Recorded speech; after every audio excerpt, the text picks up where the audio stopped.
नमस्कार, स्वागत, अभिनंदन।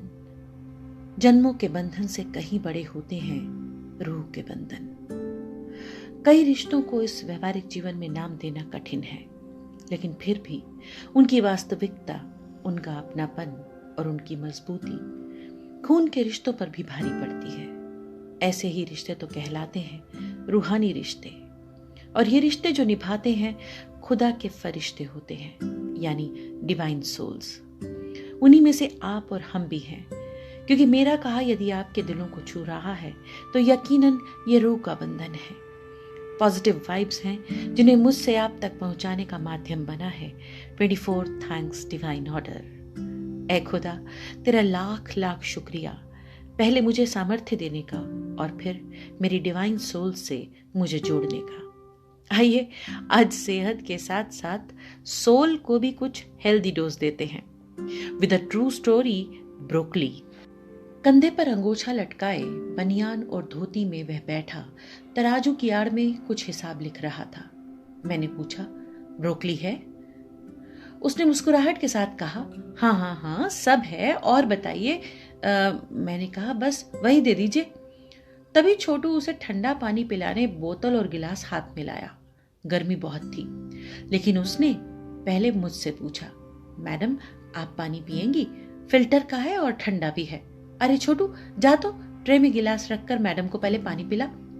मैं सोच में थी और वह जो कह रहा था सुन तो रही थी, पर शायद कुछ नहीं सुन रही थी। मुझे मेरे ख्यालों में देखकर उसने पूछा, मैडम जी क्या सोच रही हैं? सब कुछ ताजा है, बेहिचक ले जाइए। अचानक मेरा ध्यान 20 वर्ष पीछे लौट गया। यही सब्जी वाला इसी जगह छोटी सी फड़ी लगाकर बैठता था। हम स्कूल जाते वक्त कई बार होम साइंस के प्रैक्टिकल के लिए इससे कुछ सामान ले जाया करते थे। एक दिन कुछ पैसे कम पड़ गए थे तो इसने जाने किस विश्वास से कह दिया, बेटा बेहिचक ले जाओ, बाकी पैसे कल दे देना। हम धन्यवाद कर सामान ले गए थे। अगले दिन पैसे पहुंचाए तो एक मधुर मुस्कान के साथ धन्यवाद हम तक वापस लौट आया था। मैं जिस समय की बात कर रही हूँ उस समय उसकी उम्र रही होगी कोई 24-25 वर्ष, और आज वही 45 वर्ष का लगभग पुरुष उतनी ही शांति से उसी जगह उसी काम को कर रहा है। लेकिन आज ठंडा पानी, ट्रे, ब्रोकली जैसी विदेशी सब्जियां, अपना कोल्ड स्टोरेज और क्या क्या नहीं था उसके पास। तभी गाड़ी की आवाज से मेरा ध्यान मुड़ा। एक लड़का सेंट्रो कार से उतरा। काला चश्मा, जीन्स पहने था, और उतरकर उसने छोटू को आवाज लगाई कि आके गाड़ी से सामान निकाले।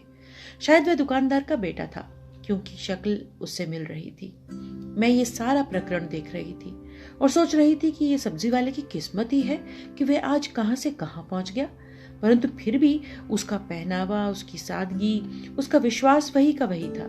मुझे बिना किसी वजह के खड़े देख शायद उसे भी अचंभा हो रहा था।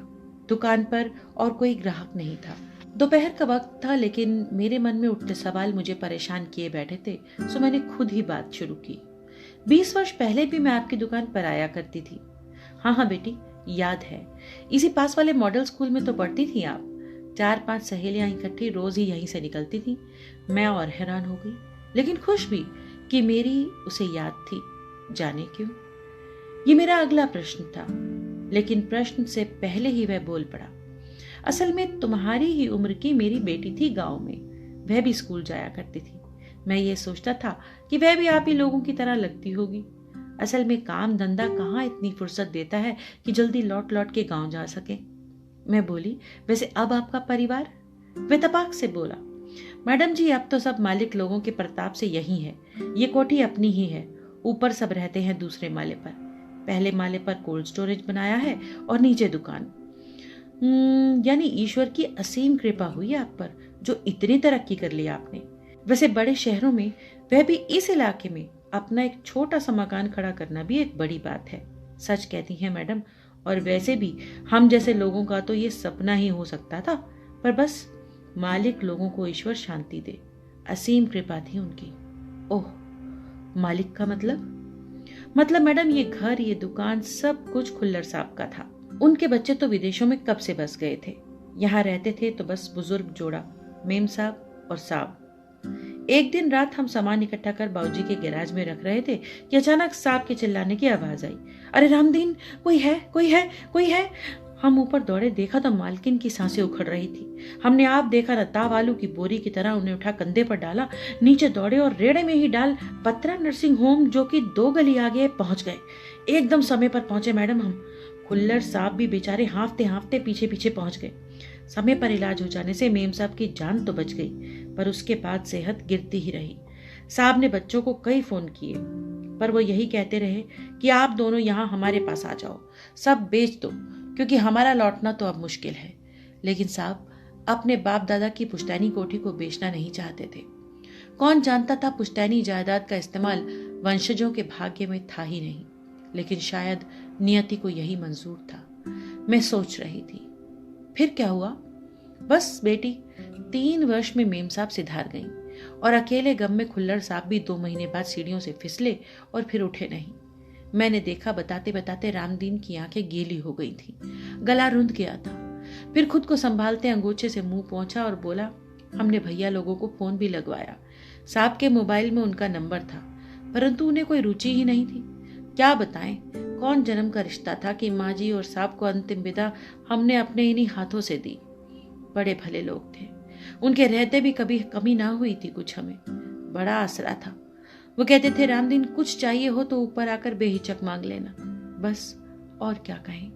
और एक दिन उनके जाने के बाद एक काले कोट वाले बड़े बाबू आए और उन्होंने बताया कि बहुत पहले ही खुल्लर साहब ने ये मकान और सारा सामान तुम्हारे नाम कर दिया था और हमारे हाथ में चाबियां कागज थमाकर ये कहा कि तुम ही उनके सुख दुख के सच्चे साथी थे, सो इस पर सिर्फ तुम्हारा हक है। उनके बच्चों को बता दिया गया है, इसलिए वह कभी ना आएंगे तुम्हें परेशान करने। निश्चिंत रहो, खुश रहो, ऐसा काले कोट वाले साहब ने कहा था। मैं सोच रही थी कि आज के जमाने में भी क्या वाकई ऐसा होता है, पर हुआ था। उसका प्रमाण था उसने दुकान का नाम Khullar cold storage and vegetable shop ही रखा था। अंदर सामने दीवार पर साहब और मेम साहब की बड़ी फोटो पे हार चढ़े थे। सच, सेवा का मेवा उसे प्रत्यक्ष मिला था, लेकिन वो सेल्फिश नहीं था। उसने अपने आश्रयदाताओं को मालिक कहने में और उनकी कृपा को सदा परोपकार के रूप में याद रखने में कोई कमी न छोड़ी थी। ये सब देख सुन के मैं उठी, शायद खूबसूरत हकीकत से लौटी थी। मैंने उनको नमस्ते की और पैसे पूछे। इस पर उन्होंने हाथ जोड़कर इतना ही कहा कि बेटी, आज तुमसे बात कर साहब की यादें ताज़ा हो गई। मुझे बहुत कुछ मिल गया, ईश्वर की बड़ी कृपा है। तुम ये ले जाओ और पैसे देने की जगह एक वादा दे जाओ कि यूं ही कभी कभी आती रहोगी। तुम्हारे बहाने मैं साहब मेम साहब को याद कर सकूंगा। शायद मेरी सच्ची दुआएं वहां पहुंच उनको शांति दे और मेरा जीवन भी सफल हो जाए। अब आंखें मेरी नम थी। मैं हरी भरी ब्रोकली नहीं, मानो आज के बासे जीवन में कुछ हरियाली, कुछ ताजगी की खुशबू लिए लौटी थी, जिसने मेरे अंतर मन को महका दिया था। अब मैं भी खुल्लर साहब और मेम साहब को सच्ची श्रद्धांजलि और उनके उपकार के लिए धन्यवाद दे रही थी। चल पड़ी मैं अपनी दुनिया की ओर, उस ब्रोकली को साथ लिए।